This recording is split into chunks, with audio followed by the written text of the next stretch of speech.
আসসালামু আলাইকুম রহমতুল্লাহি ওবরকাতুহু।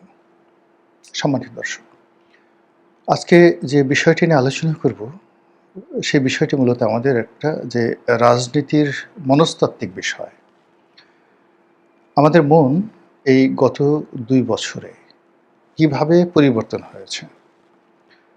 আমাদের চরিত্রে যে অধৈর্যতা চলে এসছে এবং আমরা কোনো রাজনৈতিক দলকে, কোনো ব্যক্তিকে, কোনো প্রতিষ্ঠানকে অন্তর থেকে আসলে এখন আর শ্রদ্ধা করছি না। আমরা ভং করছি, ভনিতা দেখাচ্ছি, আনুগত্য দেখাচ্ছি, অতি উৎসাহ দেখাচ্ছি এবং পিছনে গিয়ে যে লোকের প্রশংসা করে এলাম জাস্ট ১ মিনিট আগে প্রকাশ্যে একান্তে এসে তার ১৪ গোষ্ঠী উদ্ধার করে গালাগাল করছি। এই বিবর্তন আমাদের দেশে শেখ হাসিনার জমানাতে ছিল না। দ্বিতীয়ত হলো যে ক্ষমতার যে একক ভরগুলো রয়েছে, সেটা সেনাবাহিনী হোক, পুলিশ বাহিনী হোক, আইজি হোক, সেনাপ্রধান হোক, প্রধানমন্ত্রী হোক, মন্ত্রী, এসপি, ডিসি, ওসি, টিওনো, এই পদগুলিতে মোটামুটি, আর ধরেন র্যাবের যদি কোনো কর্মকর্তা থাকেন, এই লোকগুলোকে কেন্দ্র করে মানুষের ভয় থাকে, আতঙ্ক থাকে, শ্রদ্ধা থাকে এবং এই ভয় আতঙ্কের উপর ভিত্তি করে রাষ্ট্রের যে সিস্টেম সেগুলো চলতে থাকে। গত ১৮ মাসে ইউনূস জমানাতে মবের কারণে আমাদের এই যে কৃষ্টি এবং কালচার, এগুলো তছনছ হয়ে গেছে। ফলে আমরা স্থির হতে পারছি না, আমরা কারোর প্রতি বিশ্বাস স্থাপন করতে পারছি না এবং আজকে যে লোকটি আছে, আমরা আগামীকালের জন্য তাকে আর সেই পদে রাখতে চাচ্ছি না। এরকম অস্থির চিত্তের মানুষের জীবনে কি ঘটে এবং একটা জাতি এরকম হয়ে গেলে তার পরিণতি কি হয়, সেই বিষয় নিয়ে আলোচনা করব। তার আগে শিরোনাম নিয়ে আলোচনা করে নিই। প্রথমত, এই সরকার নির্বাচিত হয়েছে ৫ বছরের জন্যে। তো ৫ বছর সরকার ক্ষমতায় থাকবে, নিয়মতান্ত্রিকভাবে আরেকটি ইলেকশন হবে। সেই ইলেকশনে যারা জয়লাভ করেন তারা আবার ক্ষমতায় আসবেন। যদি বর্তমান সরকার ভালো কাজ করেন তাহলে সেই সরকারকে আমরা আবার ভোট দেব, আর ভালো না কাজ করলে আমরা বিকল্প অন্য যারা আছে তাদেরকে বেছে নেব। এই তো। কিন্তু কি এমন হয়ে গেল যে কর্মের কারণে এখন এই সরকার, বা ধরেন এর আগে ইউনূস সরকার ছিল, তাদের স্থায়িত্ব সম্পর্কে মানুষের মনে কোনো ইতিবাচক চিন্তা নেই। মানুষ বলছে, আরে রাখো রাখো রাখো, ওই শেখ হাসিনার মতো লোক মনে হচ্ছিল যাবেই না, তার মতো লোককে আমরা তাড়িয়ে দিয়েছি, তারপরে সে পালিয়ে গেছে, সে টিকতে পারেনি, আর কোথাকার কি ইউনূস। আবার ইউনূস সম্পর্কে বলা হচ্ছে, আর এই এত বড় বিশ্ব খেলোয়াড়, সারা দুনিয়া যার প্রেমে মুগ্ধ, আমেরিকা যার কথায় উঠে বসে, সেই ইউনূস টিকতে পারল না। আর কোথাকার তারেক রহমান, লন্ডন থেকে এলেন, ১৭ বছর প্রবাস থেকে এসে একটা সাজানো গোছানো একটা প্রি প্ল্যান্ড, যেটিকে এখন সবাই ইলেকশন ইঞ্জিনিয়ারিং বলছে, সেই ইঞ্জিনিয়ারিংয়ের মাধ্যমে ক্ষমতায় বসেছেন। এ কয়দিন টিকবে? মানে এখানে মাসও বলা হচ্ছে না, বছরও বলা হচ্ছে না, দিন বলা হচ্ছে। এই গেল একটা। মানে মানুষের পেছনে এই কথাগুলো হচ্ছে। এগুলোর কতটা সত্য, কতটা বাস্তব বড় বিষয় নয়, বড়টা হলো এই কথাগুলো জনমনে হচ্ছে। ২ নম্বর হলো যে বিএনপির পক্ষ থেকে যে বিষয়গুলো খুব সামনে আনা হচ্ছে, যেমন ফ্যামিলি কার্ড, অসংখ্য কার্ড, আম কার্ড, জাম কার্ড, কলা কার্ড, কচু কার্ড, ঘেঁচু কার্ড, লিচু কার্ড, হকার কার্ড, জেলে কার্ড, জাউলা কার্ড, তারপরে শেষে আরও অনেক কিছু। এখন এই যে শুরুটা হলো ফ্যামিলি কার্ড দিয়ে, সেই ফ্যামিলি কার্ডকে আমরা টানতে টানতে সেই গ্যাস কার্ড, এলপিজি কার্ড, বিদ্যুৎ কার্ড, নানা রকম। এখন আর কয়দিন পরে যদি মানুষ আরও বাজে শব্দ উচ্চারণ করে, মানে সরকারের পক্ষ থেকে বলল না, কিন্তু সরকারকে ছোট করার জন্য, হেয় করার জন্য আরও বাজে বাজে শব্দ আমাদের সমাজে, যেগুলো সাধারণত আমরা অপরকে গালি দেওয়ার জন্য, কল্পনা করে নিন আমরা কি ভাষায় মানুষকে গালাগাল করি।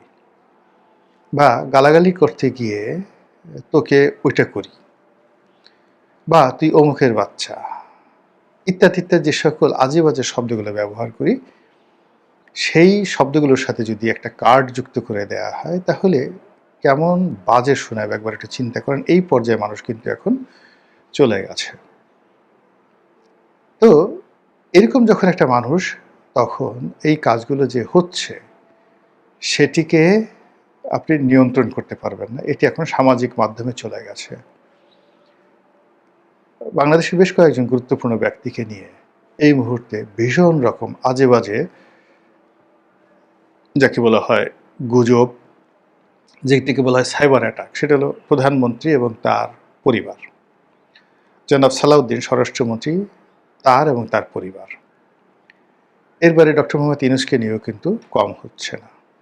মোটামুটি ৪-৫ জন ৬-৭ জন লোককে নিয়ে বিভিন্ন বট বাহিনী, বিভিন্ন সাইবার যারা গ্রুপ, তারা আমাদের পুরো সেই মানুষগুলোকে আক্রমণ করতে গিয়ে পুরো সমাজকে তারা শেষ করে দিচ্ছে। এই মানুষগুলো যাদের বিরুদ্ধে সমালোচনা করা হচ্ছে, তাদের নেতিবাচক প্রতিক্রিয়া কি হতে পারে মির্জা আব্বাসকে দিয়ে দেখেন।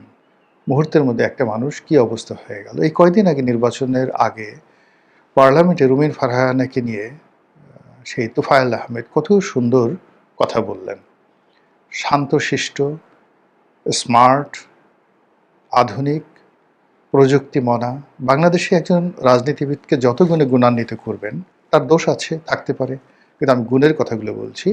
জনাব তোফায়েল আহমেদ ওইরকম একজন মানুষ, স্বাস্থ্য সচেতন, নিয়মিত ব্যায়াম করতেন, বুক ডাউন দিতেন, ফিট একটা শরীর। সেই মানুষ বিরূপ একটা পরিস্থিতিতে দেখেন এখন কীভাবে শয্যাশায়ী হয়ে পড়েছেন, জীবন মৃত্যুর সন্ধিক্ষণে। তেমনি যখন কোনো একটা মানুষকে এইভাবে সাইবার অ্যাটাক করা হয়, আজকেরই এই যে আমি ভিডিওটা করছি, তখন বাংলাদেশ প্রতিদিনের একটা রিপোর্ট, সেই রিপোর্টে দেখানো হয়েছে যে যাদেরকে সাইবার বুলিং করা হচ্ছে,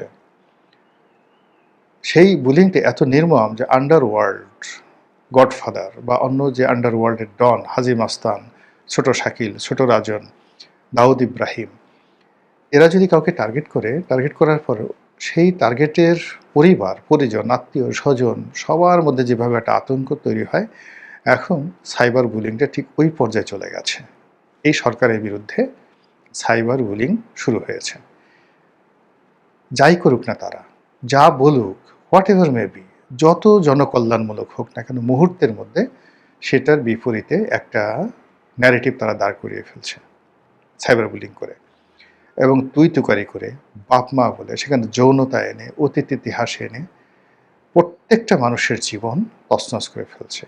ইতিমধ্যে বেশ কয়েকজন মন্ত্রীকে টার্গেট করা হয়েছে এবং সেই মন্ত্রীগুলোর কর্মকাণ্ড স্টপ হয়ে গেছে। আপনি দেখুন এহসানুল হক মিলন, আপনি দেখুন রবিউল ইসলাম যে যোগাযোগ মন্ত্রী ছিল, এরপরে একজন মন্ত্রী এখন ধরেন স্থানীয় সরকার ও পল্লী উন্নয়ন যে প্রতিমন্ত্রী আছেন, তিনি জাস্ট একটু সচল হওয়ার চেষ্টা করছেন, তাকে নিয়ে ইদানিং ভীষণ রকম আক্রমণ শুরু হয়েছে। ফলে সরকারের যে সকল মন্ত্রীরা কাজ করবেন, তারা এই সাইবার বুলিংয়ের ভয়ে কথাও বলবেন না, কাজও করবেন না, শুধুমাত্র টাইম পাস করবেন। ফলে সরকারের বড় বড় প্রকল্পগুলো মুখ থুবড়ে পড়বে। প্রধানমন্ত্রীর পারিবারিক জীবন, তিনি কখনো গাড়ি চালাচ্ছেন, কখনো স্ত্রীর হাত ধরে তিনি ওয়েস্টার্ন স্টাইলে কোথাও যাচ্ছেন, স্ত্রীর মাথায় ছাতি ধরছেন। এই বিষয়গুলো আপাত দৃষ্টিতে খুব সৌম্য এবং শান্ত, প্রশংসার দাবি রাখে। কিন্তু সাইবার বুলিং যখন হচ্ছে, এই যে একটা পারিবারিক জীবন, এটাকে নিয়ে যে ধরনের বিশ্রী এবং যে ধরনের বাজে কথাবার্তা বলা হচ্ছে, এতে করে কি হলো, একজন প্রধানমন্ত্রী সে কিন্তু কাজ করতে পারবেন না। এই জন্যই বলছি যে যখন আমাদের এই সমাজ এমনভাবে উত্তপ্ত হয়ে আছে, এরা পরিবর্তন চাচ্ছে, এরা মানুষকে অপমান করতে চাচ্ছে, এবং যে কোনো সময় যে কোনো দুর্ঘটনা ঘটানোর জন্য মানুষ উন্মুখ হয়ে অপেক্ষা করে। মানুষ কোনো সুসংবাদের জন্য অপেক্ষা করে না।